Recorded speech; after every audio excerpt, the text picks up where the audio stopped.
Une visite virtuelle d'une maison après travaux, eh bien, c'est un atout notamment pour les particuliers qui ont parfois du mal à se projeter dans une maison après travaux. Elle peut avoir un intérieur qui est vraiment pas très attrayant avant et il est tellement difficile d'imaginer qu'est-ce qui est possible après. Ou alors encore, lorsque vous achetez un bien sur plan, eh bien, il est extrêmement difficile parfois d'imaginer les espaces aménagés.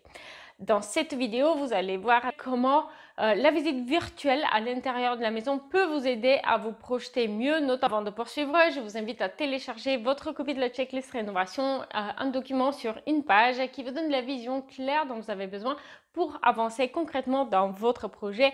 Cette checklist a été téléchargée par plus de 10 000 personnes. Elle a fait ses preuves. N'hésitez pas à récupérer votre copie. Le lien est en description.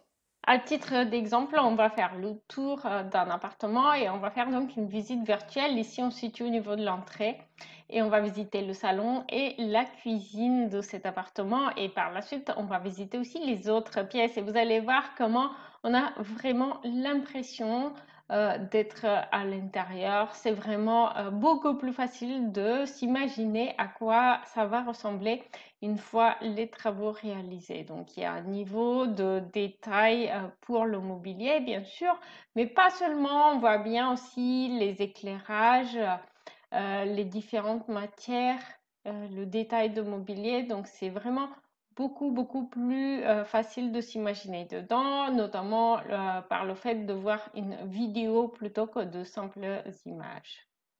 Allez, maintenant, on va aller voir de l'autre côté de l'entrée. Donc, voilà, ici, on se situe à l'entrée de l'appartement et on va avancer vers le bureau, le home office. C'est un espace qui fait 15 mètres carrés environ et qui est aménagé pour servir de bureau, donc directement accessible depuis l'entrée, ce qui est top. Et donc, comme vous pouvez voir, on peut facilement s'imaginer dans l'espace de ce côté-ci aussi. On va voir bien sûr aussi les chambres. Il y en a 3.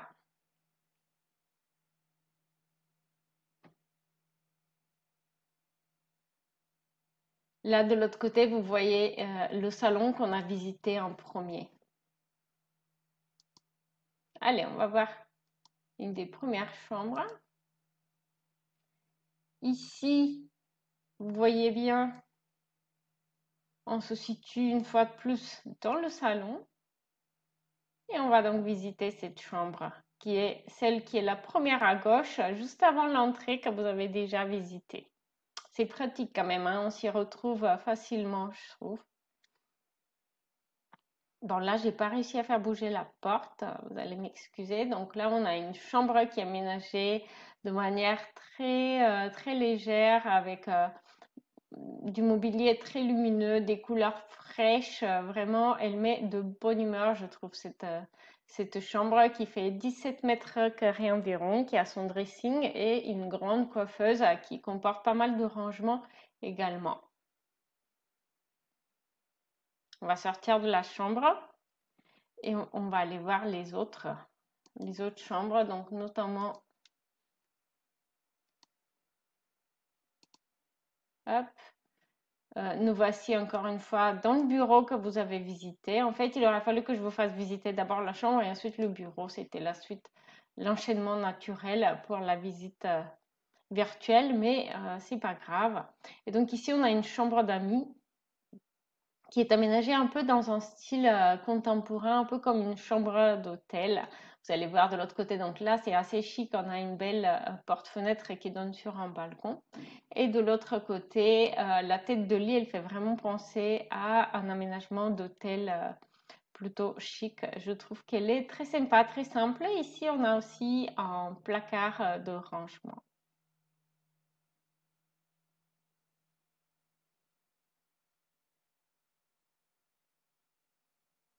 On va ressortir de la chambre pour aller dans la pièce au centre qui sert de bureau.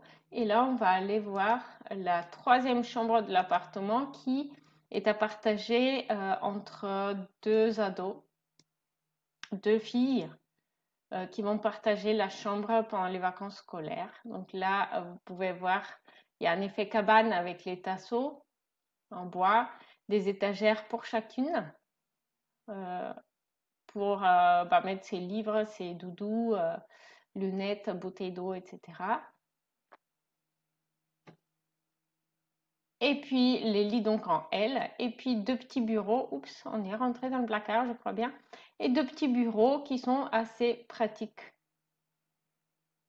au quotidien, même en vacances, hein, des fois, on a un peu de devoirs à faire. Et voilà, on va retourner dans la pièce du milieu. Merci pour ces quelques minutes que vous avez passées avec moi. Si vous souhaitez vérifier les disponibilités pour les projets 3D qui permettent de faire le tour virtuel de votre pièce après travaux, eh bien, le lien est en description également.